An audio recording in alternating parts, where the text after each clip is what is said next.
নির্বাচন নিয়ে নানা জোট, নানা ধরনের ফরমেশন হচ্ছে।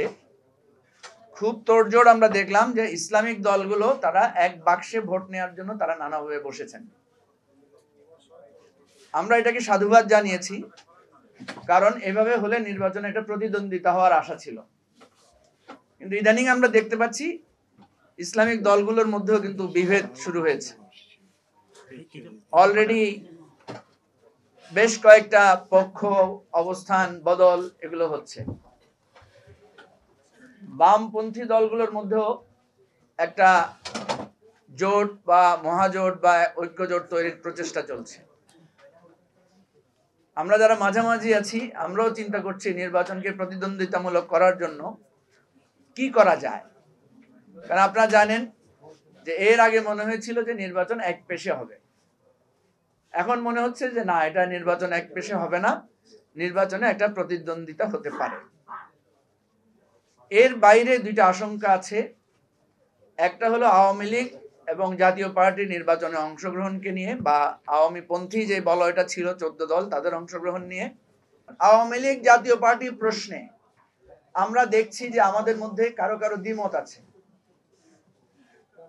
এবং আমরা যদি বলি যে আওয়ামী লীগ জাতীয় পার্টি ইলেকশনে পার্টিসিপেট করতে পারবে না কারণ তারা আমাদের ভোটাধিকার কেড়ে নিয়েছিল, তারা আমাদের নির্বাচন ব্যবস্থা ধ্বংস করেছে, এখন আমরা যদি তাদেরকে বলি যে তারা ইলেকশনের বাইরে থাকবে, কিন্তু তাদের ভোটাররা তো ইলেকশনের বাইরে থাকতে পারবে না, এটার কোনো যুক্তি নাই। বাট আমরা যদি বলি দল হিসেবে তারা ইলেকশনে থাকবে, এটা তো আমরা একমত হতে পারবো না আমার ধারণা। কারণ ফিল্ডে আওয়ামী লীগকে গ্রহণ করার মতো পরিস্থিতি নাই। মান্না ভাইয়ের এলাকায়, সালাউদ্দিন ভাইয়ের এলাকায়, আরো যারা যারা আছে, ওনাদের এলাকায় যদি আওয়ামী লীগের কোনো প্রার্থী নির্বাচনে দাঁড়ায়, আমার নিশ্চিত বিশ্বাস সালাউদ্দিন ভাইয়ের অনেক ক্ষমতা, ওনার নিয়ন্ত্রণ আছে ওনার দলের উপর, ওনার এলাকায় আমি জানি, তারপরেও নিয়ন্ত্রণ উনি রাখতে পারবেন না। আওয়ামী লীগের লোকদের নির্বাচনী নির্বিঘ্নভাবে করতে পারার এই মুহূর্তে নিরাপত্তা দেওয়ার ক্ষমতা আমাদের কারো নাই। কারণ যে অপরাধ এবং খুন গুম তারা করেছে, এটা এত তাড়াতাড়ি এটাকে রিকনসিলিয়েশনে, একপক্ষীয় রিকনসিলিয়েশন সম্ভব না। এটার জন্য বহুমাত্রিক রিকনসিলিয়েশনের ব্যাপার আছে। জাতীয় পার্টির বিষয়টা আমরা দেখলাম যে এটা একটা প্রশ্ন দেখা দিয়েছে, আমাদেরকে সবাই প্রশ্ন করে। আমি একটা উত্তর দিলে আর কেউ এটার জবাব দেয় না। আমি বললাম যে জাতীয় পার্টি যদি আজকে হাসিনা ক্ষমতায় টিকে যেত, তাহলে জাতীয় পার্টির স্ট্যাটাস কি হতো? নিশ্চয়ই আমার দুই পাশে যে নেতারা বসে আছেন ওনারা থাকতেন জেলে, আর জাতীয় পার্টির নেতারা দাপড়ে বেড়ায় আমাদেরকে শিক্ষা দিতেন, এই বহুমাত্রিক গণতন্ত্র, বহুদলীয় গণতন্ত্রের গুণগান গাইতেন, এবং প্রতিদিন ওনাদেরকে আমরা পার্লামেন্টে ওনাদের ছবি দেখতাম। কি বলেন, ঠিক না? তাহলে সেই জাতীয় পার্টিকে আমরা কিভাবে একই স্ট্যাটাসে তাদের সাথে এই মুহূর্তে নির্বাচন করব? এই প্রশ্নগুলো বাস্তবতা। কেউ যদি এগুলাকে অস্বীকার করে হঠাৎ করে বলি আমরা যে বহুমাত্রিক গণতন্ত্রের জন্য আমরা সবাইকে নির্বাচনে চাই, এভাবে বিচ্ছিন্ন বিক্ষিপ্ত আলোচনা করলে হবে না, খোলামেলায় আলোচনা করতে হবে।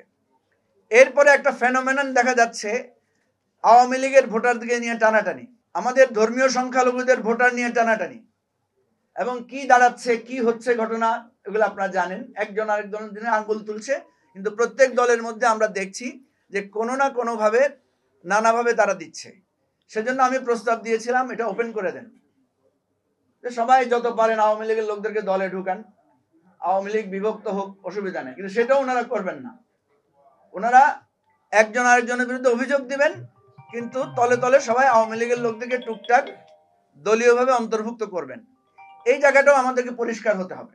ইলেকশনের সময় এক দল আরেক দলকে ধরবে, বিভিন্ন মিছিলে হামলা হবে, বলবে যে ওর মিছিলে, ওই ধানের শীষের মিছিলে ছাত্রলীগ যুবলীগ আছে, আবার বিএনপির লোকেরা বলবে যে ওই দাঁড়িপাল্লার মিছিলে ছাত্রলীগ যুবলীগ আছে, শাপলা বা ফুটবলের মিছিলে বা ইগলের মিছিলে বা বাসের মিছিলে যুবলীগ ছাত্রলীগ আছে। এই কথা করেই মারামারি গুলো হবে, আমি আপনাদেরকে বললাম। এই জায়গায় আমাদেরকে একটা ক্লিয়ার কাট পজিশন নিতে হবে।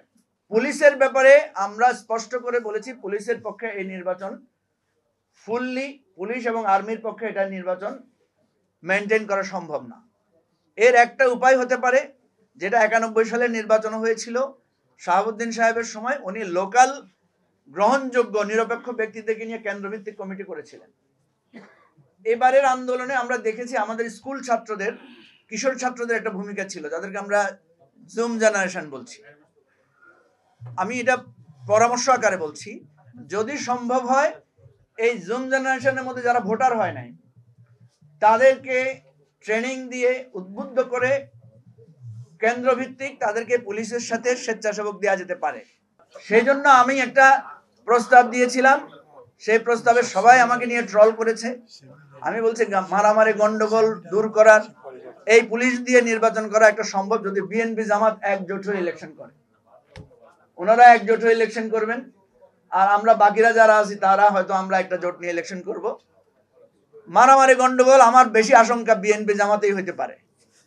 ওনারা যেহেতু লম্বা সময় ধরে জোটে ছিলেন, সম্পর্ক ভালো ছিল, একসাথে জেলখানায় ছিলেন, একসাথে পার্লামেন্টে ছিলেন, একসাথে মন্ত্রিত্ব করেছেন, ইভেন জামাতের লোকেরা বিএনপির মার্কা নিয়ে ইলেকশনও করেছেন। এত গভীর সম্পর্ক, আমি অনুরোধ করি এই জাতির স্বার্থে এইবার আবার সেই গভীর সম্পর্কটা ফিরে আনেন।